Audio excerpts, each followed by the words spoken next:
وطر کے بعد 2 نفل بیٹھ کے پڑھنا سنت ہے یا کھڑے ہو کر؟ فاطمہ صاحبہ نے ایبٹ عباس سے پوچھا ہے۔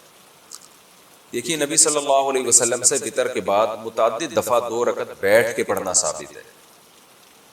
اس لیے بعض علماء اس کی فضیلت کے قائل ہیں کہ وطر کی نماز کے بعد 2 رکعت نفل بیٹھ کے پڑھنا چاہیے، لیکن جمہور اسی کے قائل ہیں کہ یہ نبی کی خاصیت تھی، کیونکہ عام نبی سے جو ہمیں حکم ملتا ہے وہ کھڑے ہو کر نماز پڑھنے کا ہی ملتا ہے، بیٹھ کے نماز پڑھنے میں ثواب آدھا ہو جائے گا۔ اس لیے مضبوط بات یہی ہے کہ اگر آپ نے وطر کے بعد نفل پڑھنا بھی ہے تو کھڑے ہو کر ہی پڑھیں، بہتر ہے،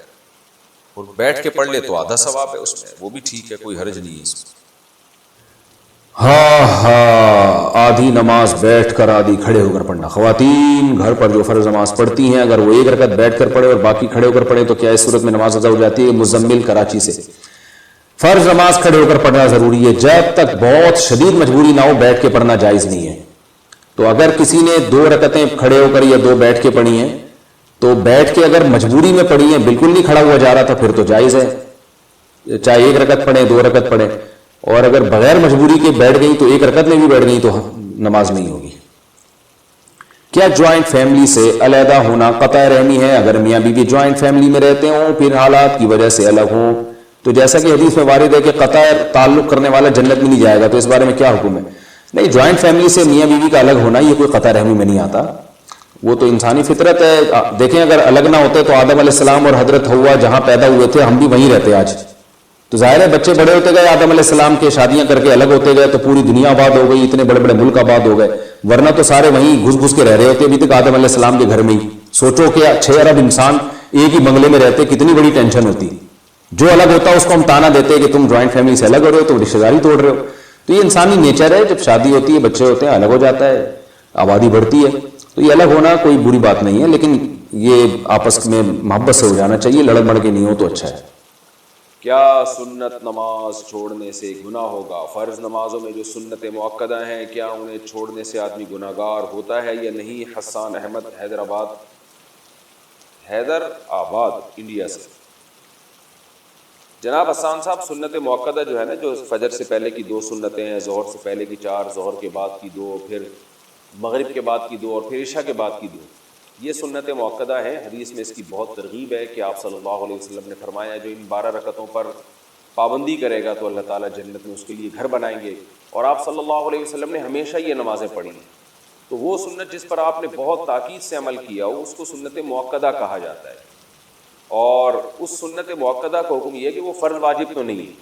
کبھی کبھار اگر کوئی چھوڑ دے، بلا عذر بھی کبھی کبھار چھوڑ دے تو کوئی حرج نہیں ہے، کسی عذر سے چھوڑ دے تو بھی کوئی حرج نہیں ہے، لیکن بلا عذر اگر آپ اس کو چھوڑیں گے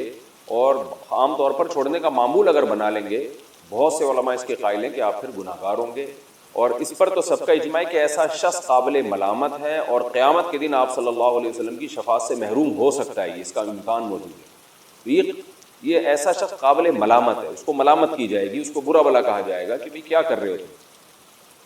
اس کی مثال ایسے بہت سے لوگ آج کل نئے نئے فتنے آ رہے ہیں نا، کہتے ہیں سنت مؤکدہ کیا ہوتا ہے، حدیث میں تو کہیں بھی نہیں ہے۔ اس کی مثال ایسے جیسے فجر کی 2 رکعتوں میں دونوں رکعتوں کو لمبا کرنا چاہیے، یعنی سنت ہے کہ آپ فجر کی 2 رکعتوں کو امام کو چاہیے کہ وہ باقی نمازوں کی نسبت لمبی قرات کرے اس میں، جیسے کہ امی عائشہ رضی اللہ تعالیٰ عنہ فرماتی ہیں کہ فجر کی 2 رکعتوں کو 2 اس لیے رکھا گیا ہے کہ ان میں قرات زیادہ ہے۔ اب کوئی بھی اس کا قائل نہیں ہے کہ اس میں قرات زیادہ پڑھنا واجب ہے، سب مانتے ہیں کہ سنت ہے، اور لیکن ہے سنت مؤکدہ۔ اب جو لوگ سنتوں کو نہیں مانتے ہیں نا، کہتے ہیں سنت مؤکدہ کوئی ضروری نہیں ہے، پڑھ لو مرضی نہیں پڑھو، آج کل ایسے فتنے پیدا ہو رہے ہیں، تو ان کو آپ یہ ایک الزامی جواب کے طور پہ یہ کہا کریں کہ اگر کوئی امام فجر کی نماز میں 1 رکعت میں انا اعطیناک الکوثر پڑھتا ہے، دوسری میں قل واللہ احد پڑھتا ہے اور رکوع کر کے سلام پھیر کے نماز ختم، روزانہ وہ یہی کر رہا ہے، تو کیا آپ اس امام کے اس عمل کو صحیح قرار دیں گے؟ آپ یہ کہیں گے کہ امام صاحب آپ بہت اچھا کر رہے ہیں، فجر کی نماز میں پہلی رکعت میں انا اعطینہ پڑھتے ہیں، دوسری میں قل اللہ پڑھ کے 2-3 منٹ کے اندر فجر کی نماز ختم، تو یقیناً کوئی بھی نہیں کرنے دے گا امام کو۔ کبھی کوئی سفر میں جانا ہے، کہیں جلدی ہے یا سفر میں ہے تو ٹھیک ہے، لیکن عام نارمل روٹین میں آپ امام کو ایسا نہیں کرنے دیں گے۔ کیوں؟ اگر آپ امام کو ملامت کر رہے ہیں کہ بھائی فجر کو پراپر طریقے سے پڑھاؤ، طوال مفصل پڑھو، اس میں جو طویل صورتیں ہیں جن کی وہ والی صورتیں آپ اس میں تلاوت کریں. یہ تلاوت کی مقدار اس میں بڑھائیں. یہ کیا ہے کہ آپ انا اعطیناک الکوثر پڑھ کے اور دوسری میں قل اللہ پڑھ کے رکوع کر لیتے ہیں. اگر آپ امام کو ملامت کریں اور دلیل میں یہ کہے کہ سنت موقدہ کچھ نہیں ہوتا, تم کہیں سے دکھا دو کہ فجر میں لمبی قرات کرنا فرض واجب ہے تو میں کروں گا, جب فرض واجب نہیں ہے تو میں نہیں کروں گا, تو آپ کہیں گے بھائی فرض واجب تو نہیں ہے, اس لیے کہ فرض واجب ہوتا تو نماز ہی نہ ہوتی, یا سجدہ سہو واجب ہو جاتا.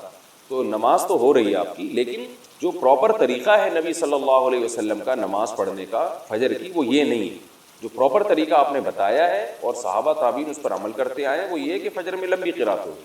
تو اسی طرح یاد رکھیں کہ فجر سے پہلے 2 سنتیں ہو گئیں, ظہر سے پہلے 4 سنتیں ہو گئیں, ظہر کے بعد 2 سنتیں ہو گئیں. یہ جو سنت موقدہ ہیں یہ بھی فرض واجب نہیں ہے, لیکن نبی ان کو اگر آپ مسلسل چھوڑنا شروع کر دیں تو یہ کہا جائے گا بھائی نبی صلی اللہ علیہ وسلم کا یہ پراپر طریقہ نہیں. آپ فجر کی 2 فرض جب بھی پڑھتے تھے اس سے پہلے 2 سنتیں لازمی پڑھتے تھے. آپ ظہر کی 4 سنتیں جب بھی پڑھتے تھے اس سے پہلے ظہر کے 4 فرض جب بھی پڑھتے تھے اس سے پہلے 4 سنتیں لازمی پڑھتے تھے, اس کے بعد 2 سنتیں بھی پڑھتے تھے, پھر مغرب کے بعد 2 سنتیں پڑھا کرتے تھے, عشاء کے بعد 2 سنتیں پڑھا کرتے تھے. تو جو پراپر طریقہ ہے نماز پڑھنے کا, 5 نمازیں جو فرض کی ہیں وہ پراپر یہی ہے کہ ان سے پہلے اور ان کے بعد یہ جو سنتیں ہیں ان کا اہتمام کیا جائے. تو اس لیے ان سنتوں کا بہت زیادہ اہتمام کرنا چاہیے. اور آج کل جو ایک جدت پسندی معاشرے میں پھیلی ہوئی ہے کہ سنت موقدہ کا بالکل ہی لوگوں نے انکار کرنا شروع کر دیا ہے, بس فرض پڑھو اور باقی کوئی کچھ بھی نہیں ہے, تو یہ غلط ہے. ہاں کبھی جلدی ہو, سفر میں ہو, کبھی یعنی سفر میں بھی ٹریولنگ کے دوران اس میں آپ سنتیں چھوڑ سکتے ہیں. سفر میں کہیں آپ نے اسٹے کیا ہوا ہے تو اور آپ بالکل سکون کی حالت میں, تو وہاں بھی سنت موقدہ پھر سنت موقدہ ہی رہتی ہے. اس کی مثال ایسے جیسے آپ کہیں سفر کے لیے جا رہے ہیں نا, تو راستے میں انسان کو جلدی ہوتی ہے, افراتفری ہوتی ہے, تو وہاں سنت موقدہ نہیں پڑھنی چاہیے, چھوڑ دینی چاہیے.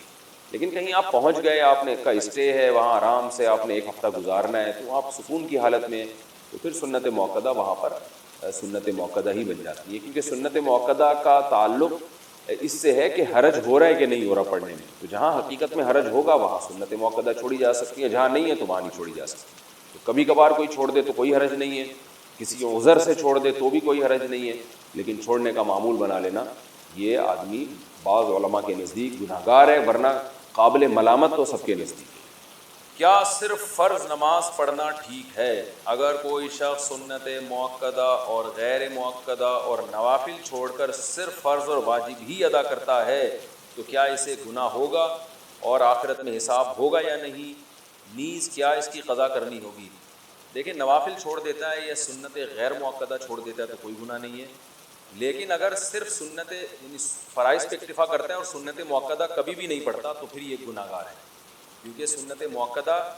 کو ہمیشہ کے لیے ترک کر دینا, علماء کہتے ہیں اس میں گناہ کا خطرہ ہے اور یہ شخص قابل ملامت ہے. کیونکہ سنت موقدہ یہی ہے جس کی تاکید بہت زیادہ ہے. جیسے فجر کی 2 سنتیں آپ صلی اللہ علیہ وسلم ہمیشہ پڑھا کرتے تھے, حتیٰ کہ فجر کی سنتیں فجر سفر میں بھی نہیں چھوڑی آپ صلی اللہ علیہ وسلم نے. تو باقی سنتوں کا بھی جو موقدہ ہے ان کا اہتمام ضروری ہے.